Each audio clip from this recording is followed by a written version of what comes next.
Hey everyone, Howie here with Fisher's Flies. Thanks for checking in. Today I'm tying up a really juicy little stonefly pattern. This is a pattern tied by a guy, Eric Clymore, or Small Batch Bugs on Instagram. And this is, he calls it a micro stone. And I've been wanting to tie this up for a while. I'm going to tie this in a size 14 using a fulling mill jig force hook. And then I'm going to be pairing this with a 3.2 millimeter slotted tungsten bead in copper. You can also go larger or smaller depending on the waters you're fishing. For the thread today, I'm using Veevus 70 denier in brown. The code is PA6, and I'll put that in the description below. As you can see here, I'm actually going to start with my bead in the very back of the hook and start with my thread right behind the hook eye.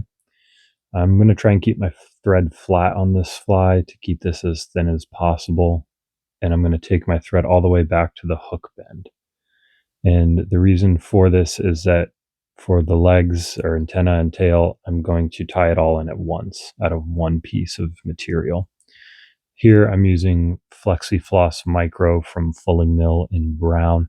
This is a really awesome material in this micro size because it is durable still, but it moves a ton because it's a smaller size.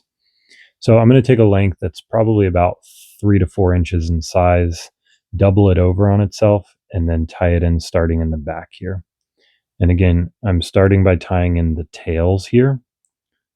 So you can see here, I've got about an inch or so sticking out the back. And then I'm going to wrap my thread forward while trying to keep these antennae on top. You can see here, I wrapped my thread underneath and forward just to try and get it to be a little bit easier. But you want to make sure that you're taking as few wraps as possible for this whole step because you still need to slide the bead up and over both sections of this Flexi-Floss. So once I got it where I want it, I'm going to do a quick little whip finish in front of these legs, and that's just going to help it to prop these legs up a little bit, especially when that bead comes up and over forward. And I'm going to whip finish and slide this thread over, and as you can see there, I just slide it forward and that comes, the tails come through there. And I'm not even going to snip my thread off. I'm just going to, you can see I wrapped it underneath the bead, and that's going to hold fine, especially once I hit it with some UV resin. I'm using micro chenille in brown here, and this is really pretty much the entire fly. So I'm just going to tie this in by the tip, and I'm going to start wrapping this forward a little bit. Just touching wraps to build up that body.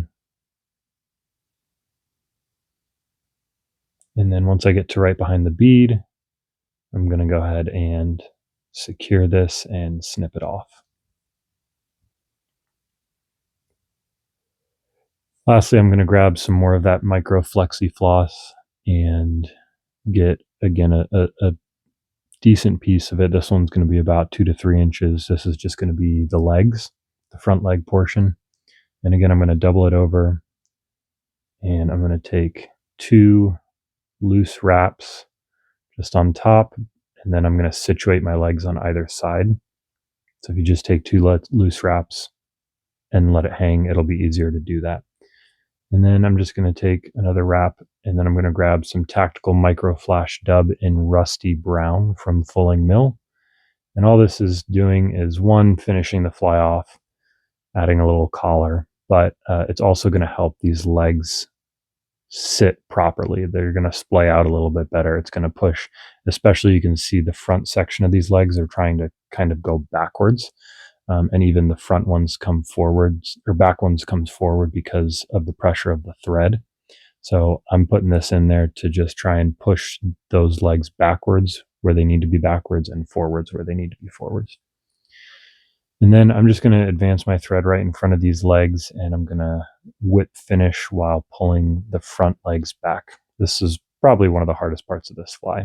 All in all, it's a pretty simple fly, but then I'm going to whip finish, snip my thread, and then I'm going to trim all these legs up to make sure that they look good and are proper length. And even at this point, you can still kind of adjust those legs if you need to. But for these legs, so they're all the same length, I'm just going to brush these up and snip them all at the same time so they're about all the same size. I'm also going to split this front section and trim those up a little bit if needed, along with the back section, the tail section as well. But here you have it, Eric Clymore's Microstone. Tie 'em up, fish 'em.